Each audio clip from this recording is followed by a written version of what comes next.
Ito na ba yun? Magsisimula na ba ang pagbabago? Kaso paano? Paano ko sisimulan yung pagbabago kung... Wala stick, ulan pa ata.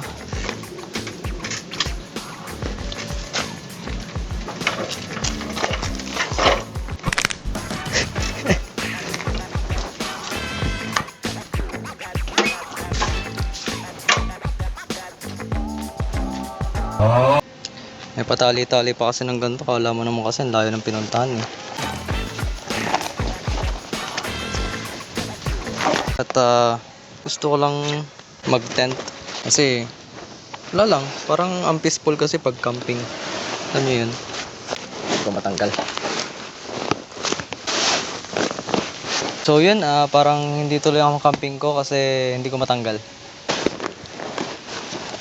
Ba't ko ba kasi ginanto ng lagay? Pero anyway, itutuloy na din natin.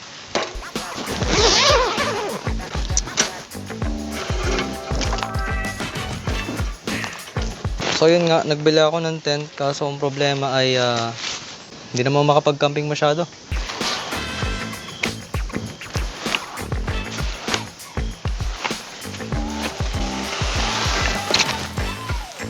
Oops, balik.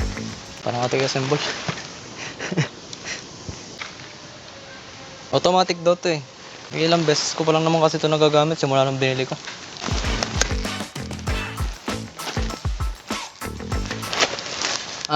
Kaya pala. Diyos ko po, masisira pa yung tent ko. So, pagpasensyahan nyo na guys kasi nakalimutan ko na paano mag-assemble ng tent. Mahal ang bili ko sa'yo, maubos talaga pira ko sa'yo.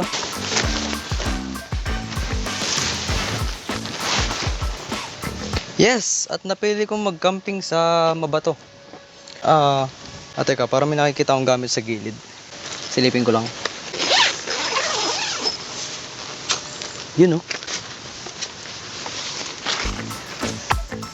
Galing. So merong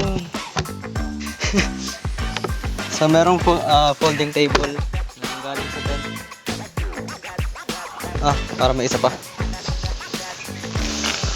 Aba. So meron ding folding na chair na bakal. Oo, hindi ko rin maintindihan eh. Ayos ah. Dito ko muna.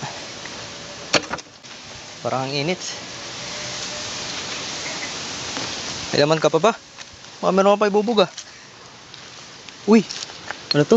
So guys, hindi ko na alam kung ano nangyayari sa tent ko pero naglalabas siya ng mga kung ano-anong gamit eh. Si Doraemon ba to? Kaso naglabas nga ng electric fan. Saan ko naman ito sasaksak? Wala naman saksakan dito eh. Okay na, balik ko na lang. Papaypay na lang ako. Okay. So sa tingin ko all set na tayo. Siguro may pagkain naman sa loob, okay lang yun. Okay, saan nga ba tayo nagtapos? So last time nasabi ko na magpo-promote ako ng YouTube channel ko. Mag-iisip ako ng paraan kung paano ako ipopromote yung channel ko. Pero ayun nga na bata. Pero parang tinatamad na ako eh. What do you mean tinatamad? Sino yun? Baliw ka. Sino yun? Ako lang naman ang konsensya mo. Papawisan na ako yung init-init tas meron pang... Makonsensya ka dahil mga pinagsasabi mo hindi mo ginagawa. Sira ulo ka. Puro ka dada. Dapat boy may aksyon. Mana sa tent. Yaman. Masabi ko sa'yo hindi mo talaga ako makita. Pangit pa ng suot mong damit, mukha kang repere. Tiro na mo pa yung damit ko. Sakat mo magsalita Deserve mo yan kasi miski bayo mo sa TikTok at saka sa YouTube, hindi mo tinutupad. Magbayo ka pa ng mga posting videos po, memories, hindi mo din naman tinutupad. Sira ulo ka. Kasi masabi mo lagi kang tinatamad. Ano naman? Talagang wala. Masabi ko sa'yo, hindi mo talaga ako makita. Hindi ka talaga nakikinig sa akin. Ano, sira ulo ka talaga. Pero ito lang masabi ko sa'yo, kahit patuloy mo pa din ako hinahanap na sira ulo ka. Saan nagagaling yun? Aba, ay makulit. Ano? Ilang beses na kita sinasabihan talaga oo. Sabing hindi mo talaga ako makikita. Kailangan mo na mag-grind. malaki ka na. Magplano ka, magsubok ka para umunlad ang buhay mo, Raulo ka. Gusto mo ba maghirap at pahirapan pa mga magulang mo at sa kanila ka pa maghingi ng pera para lang panggala? Hindi. Sus, Ginoo, naririnig mo pala ako. Akala ko pa naman bingi ka. Yun naman pala, tumayo ka na dyan at magplano ka na ng mga bagay-bagay na naikauunlad ninyo.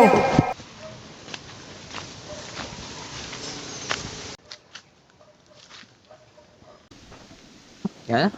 Tutulog lang siguro ako. Ah.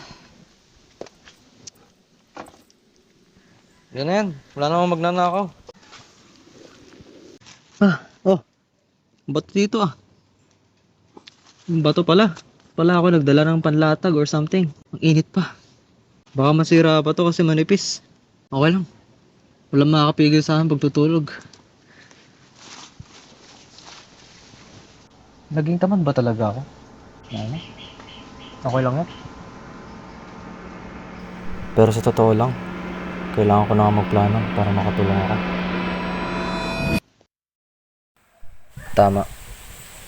Paano ko nga naman sisimulan kung ako'y tamad? Pero kailangan ko na simulan. At yung sisimulan ko sa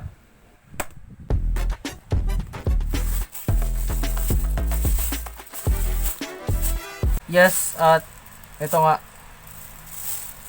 Meron akong temporary business kasi kailangan ko ng income. Recently may dumating which is ito. Anyway, gagawa ako ngayon kasi merong pa-order. Yes, tumatanggap pa ako ng orders ngayon dahil wala pa naman pasok. So, kaysa wala akong ginagawa, ito na lang gagawin ko.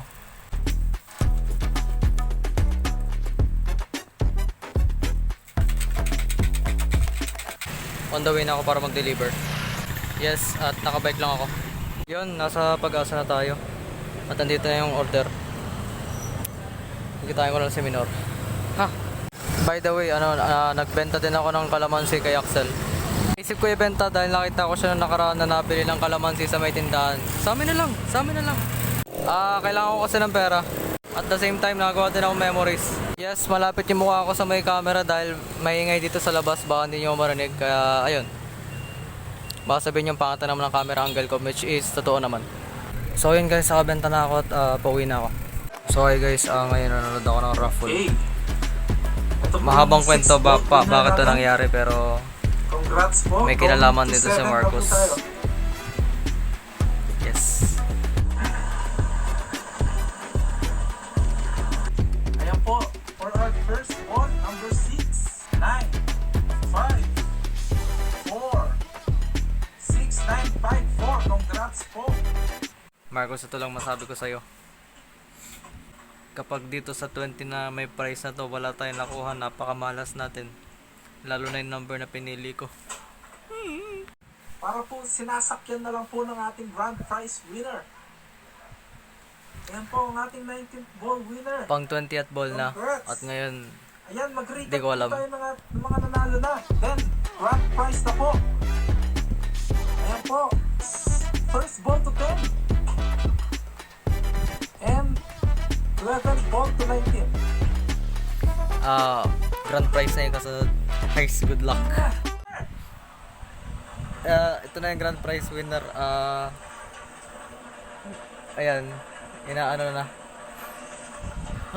Pag ito hindi pa napili yung number namin ni Marcos, napagkamalas namin tao. Lalo na ako kasi ako nagpili ng numero. Marcos, ito lang masabi ko sa'yo. Sorry na agad. Ayan na po. Babawi ako sa'yo sa future.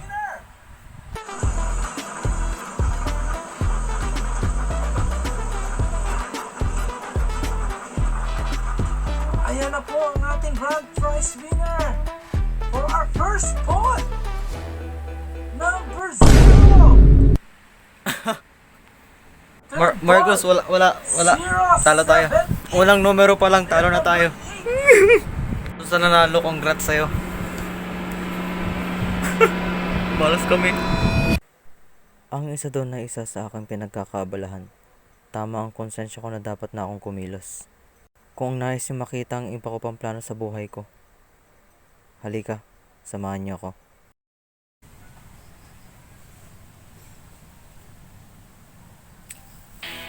Grabe pa naginip yun.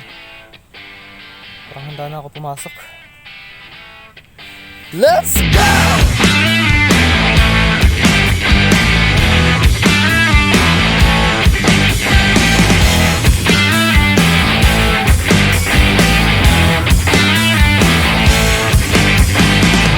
I've been sitting on a rock of a concrete core.